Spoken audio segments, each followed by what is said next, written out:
They were absolutely terrified of the feral alien cubs until he cracked the beginning a colony on edge.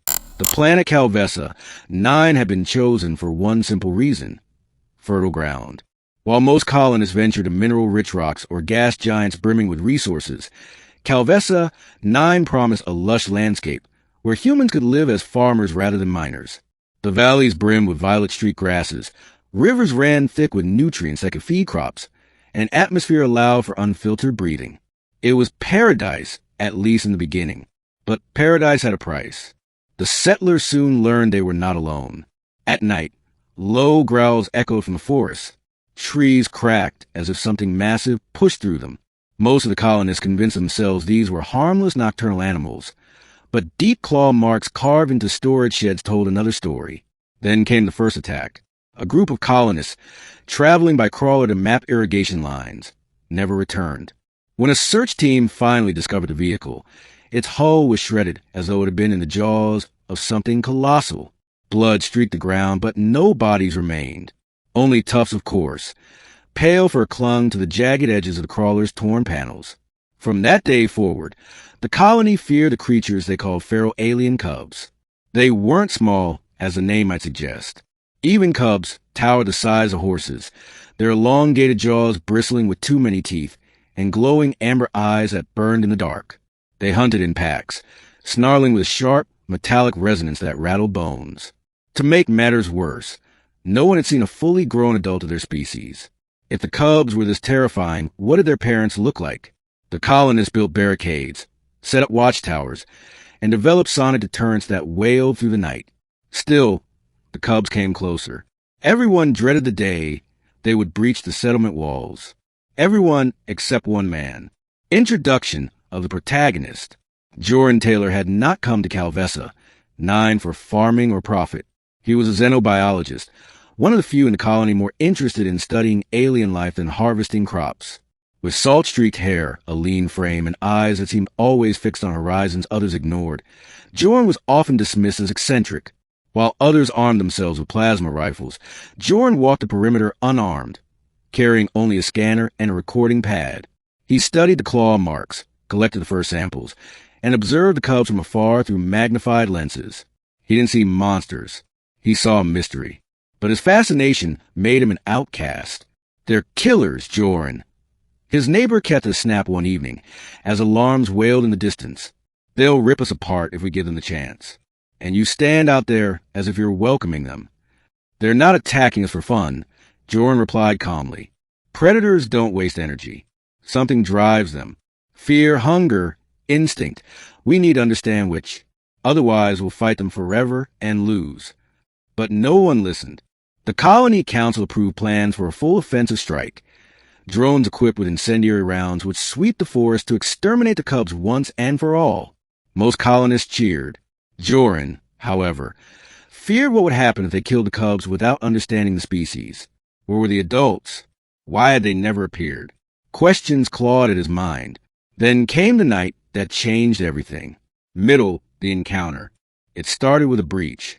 The alarm blared as something forced its way through the east barricade. Colonists rushed to shelters while the security team scrambled into action. Joran, against every order, ran toward the breach. His heart pounded, but it wasn't fear, it was urgency. In the flickering perimeter lights, he saw them. 3 alien cubs, their white fur stained with streaks of mud and blood, their amber eyes wide. Not with rage, but desperation. Their movements were frantic, erratic. One limped badly. A wound slashed across his flank. Joran froze. The cubs weren't attacking. They were fleeing. Gunfire cracked from the watchtowers. The cubs shrieked, their cries high-pitched, not like predators but like cornered animals. The limping one collapsed, howling. The other 2 circled protectively around it. Without thinking, Joran sprinted forward. Hold fire, he roared, waving his arms. Stop shooting. But no one listened. Bullets whistled past. Sparks exploded against the barricade. In that moment, Joran dove toward the injured cub. The beast snarled, baring teeth longer than his forearm. Its hot breath blasted his face. Its eyes locked onto him with primal fury. But Joran raised his hands slowly, palms open, murmuring softly, not in words but in tone. a rhythm, a pattern. He had studied animal linguistics, the cadences that communicated intention more than meaning. His voice dipped and rose in slow waves, steady, calm, mimicking the natural calls he recorded echoing through the forest at night. The cub's snarls faltered. Its body trembled, but it didn't lunge. The other two circled closer, jaws snapping, but then something shifted. Their growls lowered into deep, uncertain hums. Jordan pressed his palm gently to the ground, lowering himself until his forehead nearly touched the soil. Submission, non-threat. And then it happened. The cubs stopped growling. One let out a sound, short, clicking notes, almost like a question. Jordan repeated the rhythm with his tongue against his teeth. The cub tilted its head, ears flicking forward. For the first time, the colony's monsters were not monsters. They were communicating. Revelation. Security rushed forward, weapons raised. Jordan leapt up, arms wide. "Don't shoot," he shouted. "They're not feral. They're intelligent." The cubs snarled at the approaching soldiers, but did not attack. Instead, they pressed close to the injured one, making mournful clicks. "Look at them," Jordan pleaded. "They're not invading. They're running from something else." And then came the proof. The forest behind them erupted in a roar deeper and louder than anything the colonists had ever heard. Trees cracked, earth shook, and shadows moved with colossal force. From the darkness, massive shapes loomed. Adults.